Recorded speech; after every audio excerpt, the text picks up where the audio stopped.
What you're about to see are the final 10 minutes of a simulated student-active guided inquiry class on titration of a weak acid and determination of pKa. My name is Straumanis, and I'm currently at Skidmore College. So to give you some context, we're nearing the end of a series of activities on acid-base chemistry, 6 from the POGIL activity workbook, Chemistry, a Guided Inquiry by Moog, and 2 activities that I've written on titrations and buffers that will be included in future editions of Moog. Students just completed a 15-minute block of group work with a clicker question, and so we'll jump right into discussion of the answer to that clicker question. Okay, so the clicker question asks you to find the pH at the start of this titration. Everybody went immediately to this point, which is correct, and pulled the pH 3.0 or 3 off of the graph and put it into the definition of pH and solved for H+ concentration. The only hiccup I saw were some groups forgot that 10 to the log of x gives you x. And so you need that for your last step to find the H+ concentration. Everybody got this question right. The point of this question, however, was to talk about significant figures. I saw a lot of groups talking about answer D and why answer D is different. Answer D has 3 significant figures. So if we say that we know the H+ concentration is 1.00 times 10 to the minus 3, because of the way significant figures work with logs, those 3 significant figures in that number end up as 3 significant figures after the decimal point in the pH. Remember this. And so we are essentially saying that we can look at this graph and read from it that the pH at the start is 3.000. Well, I can't do that.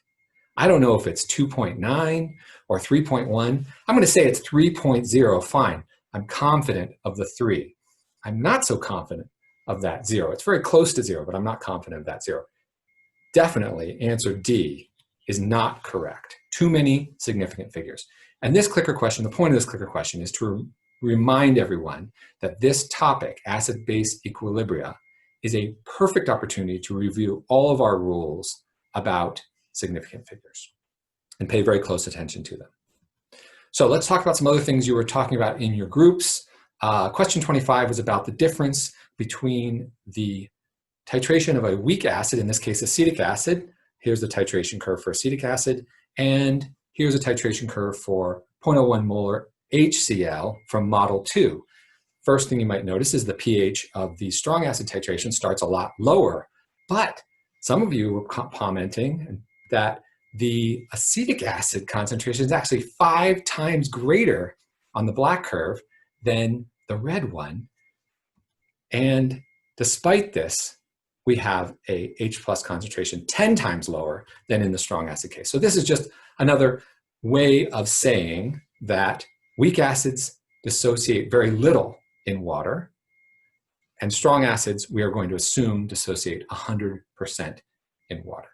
Now, as a little preview for next class, I want to highlight this section of the weak acid titration curve. This is called the buffer region. On the face of it, a buffer is a fairly simple concept. You might have seen it in your biology class or other classes. A buffer is a solution that resists pH change. Exactly why that is the case, how it happens, and calculating the concentrations of various species in solution at different points will test every aspect of what we've been doing with acid-base equilibria. So that's the topic for next class. The other thing you were talking about in your groups is how to titrate to find the pKa of an unknown acid. Well, I told you that you use the Henderson-Hasselbalch equation to do this, and you all discovered that when you have a conjugate base concentration equal to the conjugate acid concentration, this ratio is 1, and the log of 1 is 0. So this whole term falls out. If you can find the pH at that point on your titration, then you know the pKa of the acid, the weak acid you are titrating.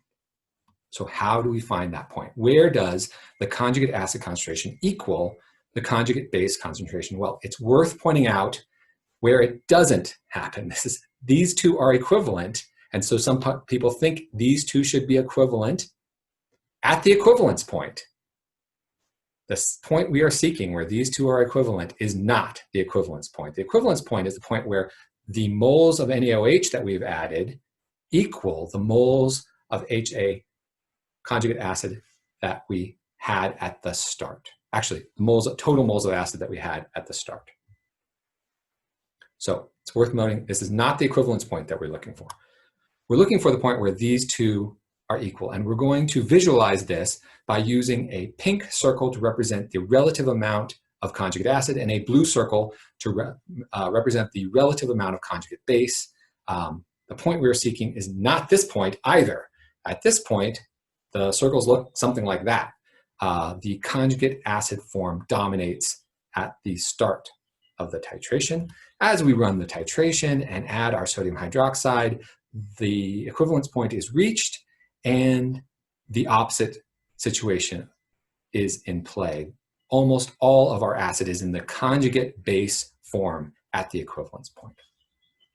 So let me pause and let's talk about something that I heard groups talking about. Groups were talking about this part of the curve and trying to figure out why it is shaped like that. For a weak acid, there's a dramatic rise in pH at the very beginning, and that levels off. But that dramatic rise at the very beginning is an interesting thing, and this simulation will help us talk about it. So let's run the simulation just a little bit and stop it there. So let's compare this point to the point at the beginning. So at the beginning of the titration, we had a very small amount of conjugate base, and almost all of our acid is in form, conjugate acid form. As we add just a little bit of sodium hydroxide, we have a very dramatic change in the concentration, in the amount of conjugate base. It doubled or maybe doubled twice, whereas the denominator doesn't change at all. Well, it changes very, very little because we are using up some of our conjugate acid, but the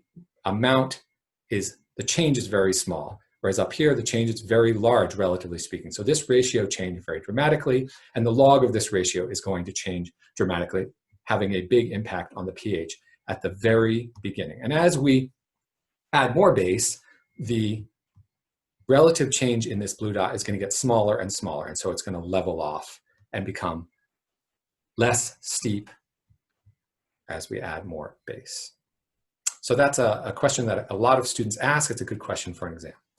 So let's talk about finding where our conjugate acid concentration is equal to our conjugate base concentration.